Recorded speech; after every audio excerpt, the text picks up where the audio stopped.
tune, isn't it? Hello and welcome to The One Show with Alex Jones. And Jason Manford. Now then, see if you can guess who's coming on the show tonight. Right, like a pub quiz. Yeah. OK.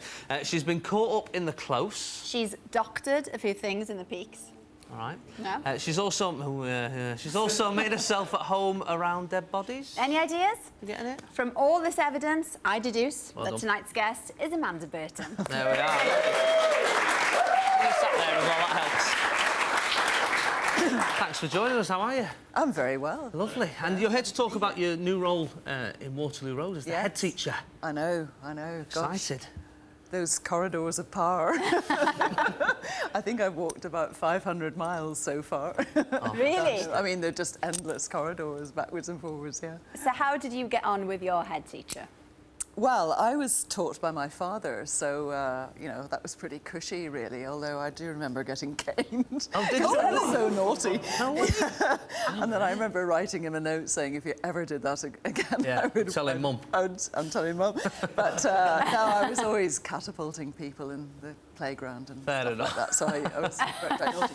But then, of course, I went on to, you know, big school, and it Become was proper, very, very yeah. different, Oh. and I didn't like it very much at all. Have you seen the big news today? David and Samantha heard. Cameron have had a little baby. Lovely, isn't it? Oh, yeah, a little round of applause. At the Royal Cornwall Hospital in Truro, born a month early. She weighed £6 1 ounce. Here they are here. Now then, if you're Right. also a proud parent today and you've had a little one, please send us a picture of your baby with a name and weight to the one show at bbc.co.uk. What? I said it. I just think it's a bit precise to say today. I think people Well, are don't be busy. silly. There'd be lots of parents and grandparents out there who are keen to show off their new baby. Just think, if you've had a baby, you're not thinking, oh, I must watch the One Show. You know what I mean? That's what I'm saying. That's all I'm saying. I promise I think you. if you just had a baby, the best thing to do would be to sit down and You're watch. Thank you, Amanda. I'm with you. Now, OK, well, if we do get any, we'll have a little show of them at the end then. Right, so we're right bang in the middle of wedding seasons. I've been to 4 this year. Popular? Already. Yeah, well, my wife, I just go along. And 2 more to go so far. the person responsible for the smooth running of the day is the best man, and within that role, he has various duties. Our congratulations to the happy couple. And congratulations for Dom as well for not having to fork out for someone to film the wedding. Just blagged the One Show to do it. If any of you cameramen are free, I've got a christening on Sunday. If you fancy it. I can't believe that. No, I think girls get it a bit easy at weddings. I really don't think they because do. the stress of the best man. You know, you don't really Stress? Yeah, there's a stress of a best man. Do you not think, Amanda, that you know, 'cause you get 3 or 4 bridesmaids, you know, so it's sort of easy the Oh, it's so easy for women. responsibilities. I think really by the time that you come to your wedding day, you're so stressed out, you just want to Anyway, hand it yeah. over to somebody else. But I have been witness to some deeply tacky speeches. Oh, Really? completely. When people have, you could just see the cogs Yeah. turning. Yeah. Have I made the right decision? Awkward silence. But we were having a conversation earlier, weren't we, about day do, night do. I like a day do, full on, you know, buy an outfit, do the whole day. I'm just a night do person. I like when I get the invite and it says night do, I'm like, brilliant, nice Yeah, one. I think. I don't like the full day. I I know. don't want the full day. I just want to go. You're Just so miserable. Beer and boogies and the buffet. Buffet, that'll do me. Buffets are Anyway, good. Now, I've Amanda, you've done loads of roles, haven't you? Loads. You're famous for lots of different roles. You've been in I was looking today. Lovejoy, all the classics. Lovejoy, Oh, no. Boone, Minder. Minder, Morse, Vandervolt. Yeah. Spotted that as well. Vanderbilt. Classic. Oh gosh, that was something else. Yeah. You know, I found myself wandering around the red light district in Amsterdam when I was hugely pregnant with my 2nd child. And it was like, oh. Is there one role in particular that people remember you for? I think probably it's Silent Witness, Yeah, because yeah. it was a long It was running, brilliant as well. and it was very, very groundbreaking. But also, I mean, being up north at the moment, you know, a lot of people remember me from Brookside, Brookside, you know, yeah, of and course. you know, they're all of a certain age now. Yeah. Don't seem to have forgotten. Yeah, of course. Used to get accosted by train guards saying, "Ooh." I remember you. Well, one lady who also struggled. What a great character. Yeah, fantastic. Would you like to play something like that? Oh, I'd love it.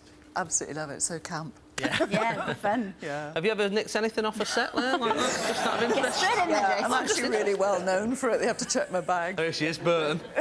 Yeah, there she goes in her truck. She's taking a camera. That's 20 grand. But you did once sort of take something quite large. Well, I was given it. I was given a table-esque. body. I was given a body from Silent Witness, and I made it into a coffee table. It was kind of see-through like that, so it looked like a glass coffin. What did people say when they come round? They were a bit freaked. Just like they were a bit freaked. It had magazines on it. Yeah, oh yeah, it was a proper, and I had it on wheels, so you could sort of shift it around. But when I was moving house a few years ago, I was paparazzi'd, you know, moving, and they saw the guys moving this out, and of course they said, "Oh, and Amanda Burton moving house has a sort of dead body, has to travel everywhere with her." And I was just like, you know, you freaks or something. Why would I do that? But I gave it away recently. I thought it had its life. Well, you've moved on now to Waterloo Road, and we can have a little watch of you here preparing for your first day at school. Good morning. I want to welcome you all, especially those of you who are new to...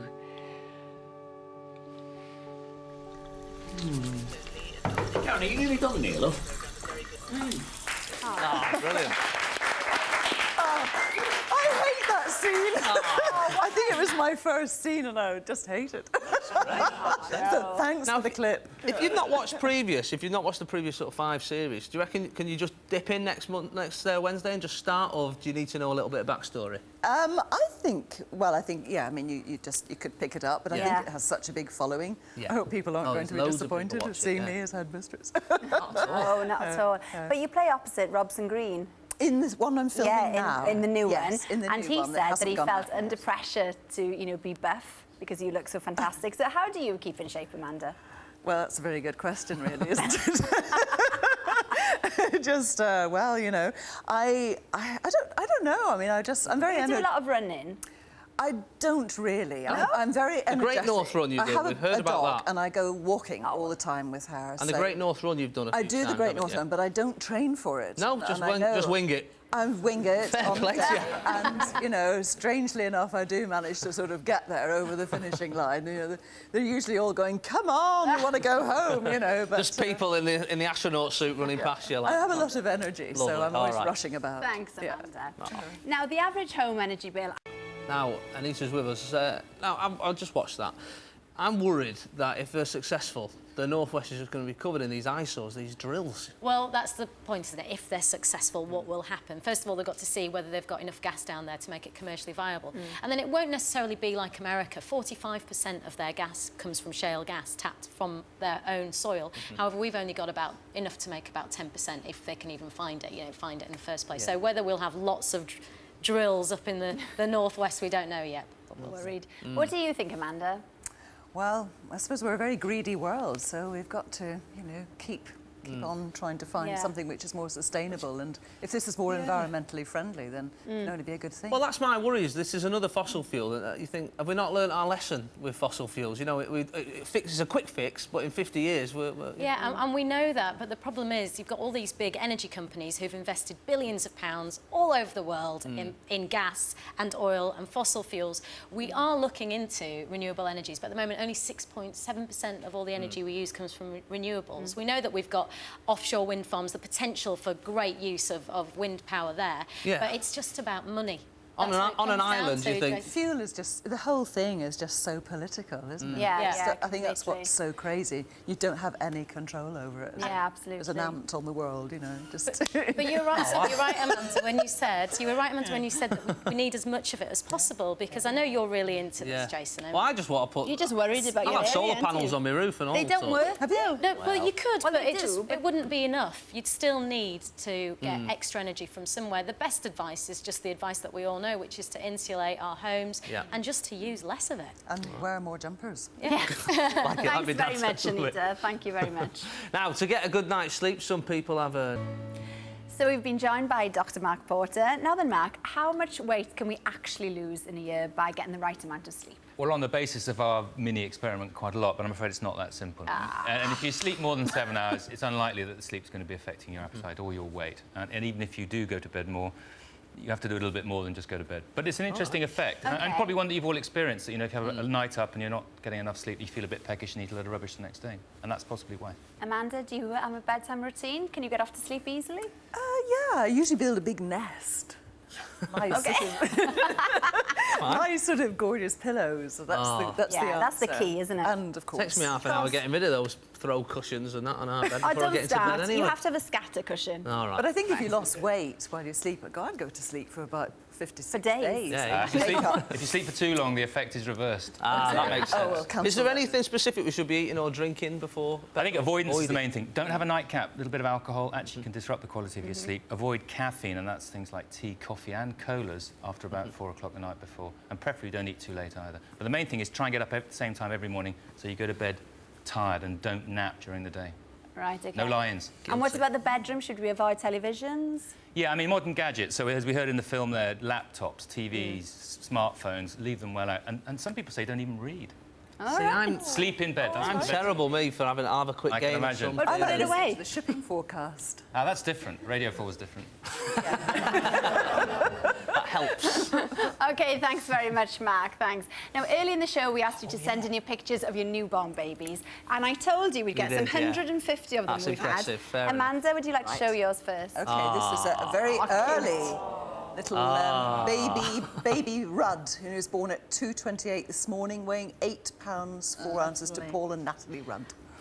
This is Harry William Thompson, born last night from proud granddad Brian and Auntie Heather. Lovely. Lovely. This is, well, Nick, Joe and Toby are celebrating the birth of Tess Isabel Rhodes, born at 11:06 this morning. Mum and Dad watching the show with a bottle of champagne. And that's it for tonight. Our thanks to Amanda. Waterloo Road is on BBC One at 8 p.m. Wednesday, the 1st of September. Tomorrow, a proper funny man, Alexis Sale, is here. Night-night. Night-night.